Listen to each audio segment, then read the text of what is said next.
Bonjour, assalamu ni hao, buenos días, bon dia, guten tag, bonjour à vous tous. C'est un plaisir pour moi d'être parmi vous aujourd'hui. Et merci à Evalus d'avoir organisé cette conférence.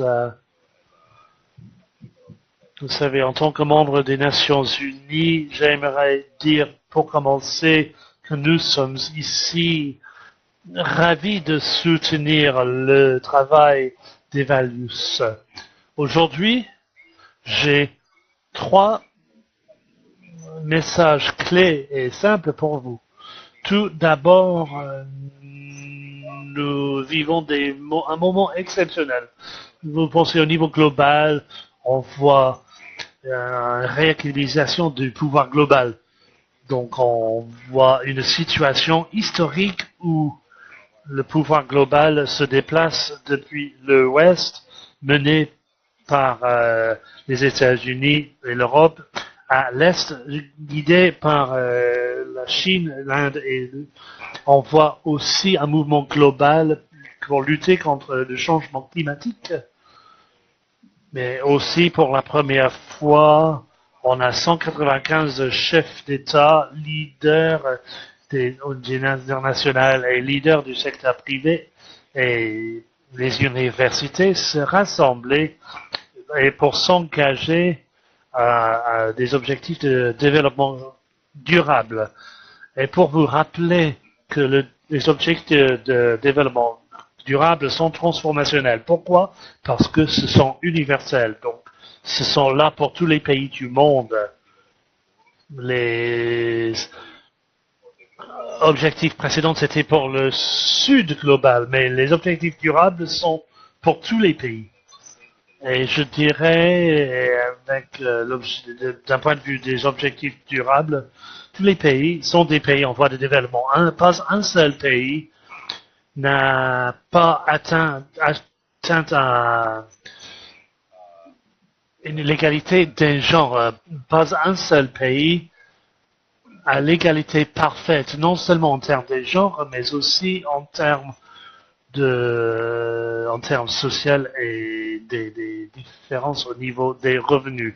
Mais aussi les objectifs de durabilité sont en lien avec le fait que personne soit laissé de côté. Donc, ces objectifs sur les numéros 5, sur l'égalité des sexes, en plus de accroître l'égalité au sein des pays, mais le principe de ne laisser personne de côté fait partie de tous ces objectifs de développement durable. Donc c'est un moment exceptionnel au niveau global, mais aussi d'un point de vue de communauté d'évaluation globale. Cette redéfinition du pouvoir existe aussi dans la communauté d'évaluation. Il y a 10 ans, si quelqu'un m'avait demandé les systèmes les plus forts, moi j'aurais dit dans le nord global, les États-Unis, le Royaume-Uni et ainsi de suite. Aujourd'hui, la réponse, c'est dans le sud global. Chili, Colombia, Mexique, l'Afrique du Sud, Sri Lanka, et ainsi de suite. Il y a 10 ans, si quelqu'un m'avait demandé où se trouvaient les associations d'évaluation les plus fortes, moi j'aurais dit dans le nord global. Aujourd'hui, sur plus de 150 associations d'évaluation dans le monde, la majorité sont dans le sud global. En plus, les objectifs de développement durable avaient leur engagement de revoir, suivre et évaluer les efforts et les résultats qui sont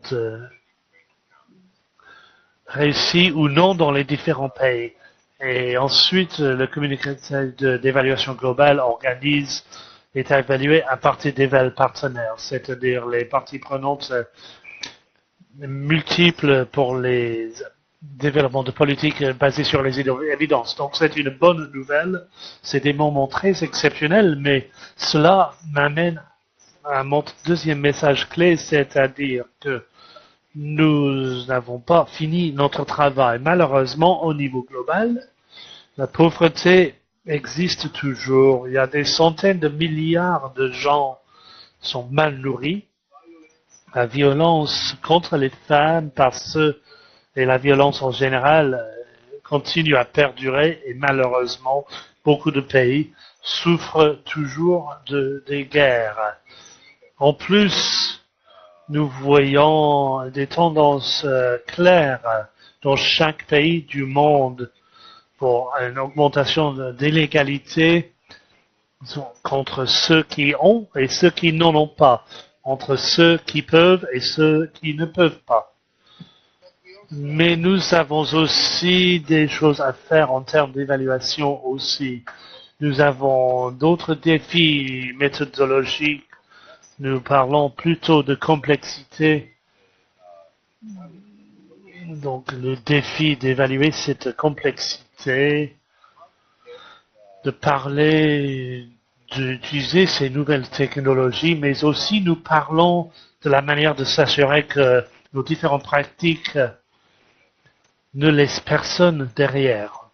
Mais il y a aussi des défis politiques. Il y a de plus en plus dans le monde de fake news. L'idée d'utiliser des évidences pour prendre des décisions sont en voie de faiblir. On voit des parties prenantes lancent les défis entre les évidences d'évaluation, mais cela m'amène à mon troisième message, que ce qui est le plus important. Si nous pensons qu'on parle de jeunes évaluateurs, c'est deux mots. Jeunes, je pense que c'est toujours le pouvoir de 1,8 milliard de personnes, c'est-à-dire le nombre de jeunes qui travaillent, qui vivent dans notre monde. Et les évaluateurs sont considérés comme des agents de changement. Donc nous parlons d'1,8 milliard de jeunes évaluateurs qui pourraient être l'agent du changement. Donc qu'est-ce que je vous conseille en tant que jeunes évaluateurs? Il y a deux choses. D'abord, essayez d'être aussi professionnel que possible. Essayez de renforcer vos capacités d'autres techniques méthodologiques autant que possible. Cela, on en a besoin, mais ce n'est pas suffisant. Il faut aussi être passionné et être engagé envers votre profession. Le monde n'a pas besoin de plus d'administration. Il faut considérer cela comme mission. Il faut se focaliser sur les valeurs d'égalité entre les sexes et la justice sociale. Et pour moi, je travaille chez les Nations Unies depuis un moment maintenant, et pour moi, la communauté de développement global a besoin des gens passionnés. Moi, j'ai commencé ma carrière comme volontaire au Pakistan et Bangladesh dans les villages les plus lointains. Et il y avait des volontaires, personne ne payait, je me payais moi-même. Même les avions pour aller dans ces pays, pour aider autant que possible dans ces pays. Donc, pour résumer, les trois messages clés. D'abord, nous vivons un moment exceptionnel de changement structurel, à la fois au niveau global et au niveau du communauté globale. Ensuite, malheureusement, il y a beaucoup de choses qui restent à faire, à la fois au niveau global, mais aussi au niveau de l'évaluation. Et en troisième lieu, je vous demande d'être activiste. S'il vous plaît, rejoignez Evaluus, le chapitre Evaluus. Et s'il n'y a pas de chapitre Evaluus qui existe dans d'autres pays, il faut le créer. Mais ce n'est pas suffisant. Il faut rejoindre les mouvements de jeunesse. Le risque, c'est de rester isolé dans nos silos d'évaluateurs. On doit essayer de être en contact avec les parlementaires, ceux qui définissent les politiques, et vous êtes mieux positionné pour être en contact avec le mouvement de jeunesse global pour la paix et pour le développement durable. Et il faut que vous vous demandez si vous cherchez uniquement un poste bien payé. Si la réponse est oui, je vous dis d'oublier l'évaluation. Moi, je vous dis d'aller travailler pour les sociétés multinationales, aller travailler pour les institutions financières, les banques, parce que c'est là où vous allez procurer de l'argent. Mais si vous recherchez une profession qui peut changer le monde, donc à ce moment-là, je vous conseille de rester et de continuer de renforcer vos capacités d'évaluation, parce que le monde a besoin d'évaluateurs jeunes qui veulent faire en sorte que ce soit un meilleur monde pour tout le monde. Peu importe leur genre, race, religion, couleur de la peau, les revenus, le lieu où ils habitent et ainsi de suite. Donc je vous demande de vous considérer non seulement comme une personne technique, cela n'est pas suffisant, mais aussi comme activiste qui peut changer le monde à travers l'évaluation. Merci beaucoup.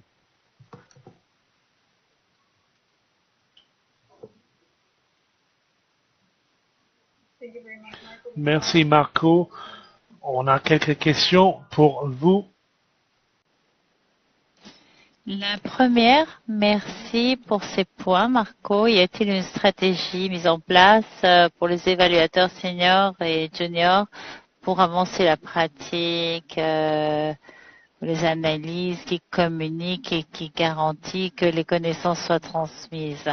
Ma deuxième question, c'est comment est-ce que les évaluateurs peuvent avoir une voix puissante et une bonne connexion avec les gouvernements afin d'être présents? Et je vous rends la parole. N'hésitez pas à me demander de répéter les questions. Oui, merci. Alors, ce sont peut-être des stratégies. Pour moi, la meilleure stratégie, c'est de rassembler nos forces avec ceux qui sont déjà engagés. Et là, bon, eh bien, ce serait les autres chapitres des values, mais aussi ceux qui doivent encore être convertis. Eval Partners a déjà développé des livres, des directrices sur comment plaidoyer l'évaluation dans des différents pays. Cela a été fait en 2015. Et nous revenons alors à ces outils qui pourraient être très utiles. Mais à nouveau, moi je propose de ne pas attendre que quelqu'un d'autre vienne à essayer de faire progresser tout ceci, mais plutôt, je dirais qu'il faudrait être les leaders dans ce sens. Mais n'essayez pas de le faire tout seul de toute façon, parce que nous pouvons faire cela si nous le faisons tous ensemble dans notre pays ou dans notre région pour essayer d'arriver à ces changements. Autrement, la question concernant comment nous approcher des gouvernements, eh bien, dans mon expérience, c'est que les associations d'évaluation peuvent avoir un rôle très important dans ce sens. Elles sont considérées en général comme des agents naturels et c'est vraiment l'endroit où les évaluateurs qui viennent de différentes origines, de la société civile, des universités, des agences des Nations Unies, des gouvernements, se rassemblent afin d'échanger leur expérience et leurs pratiques et pour aller de l'avant dans le renforcement des systèmes d'évaluation et des politiques d'évaluation. Et nous avons des exemples très très pratiques. Par exemple, je vois que nous avons un collègue du Sri Lanka, c'est l'un qui est en ligne, c'est l'un des pays où les évaluations des associations ont véritablement été clés pour assurer que la société civile travaillent ensemble avec le gouvernement et les Nations Unies, etc., afin de renforcer réellement la fonction d'évaluation du gouvernement. Et cela aussi a inclus les parlementaires. Donc, ma proposition, c'est qu'à nouveau, il ne faut pas essayer de vivre au gouvernement tout seul, mais de le faire véritablement par le biais de votre association d'évaluation locale.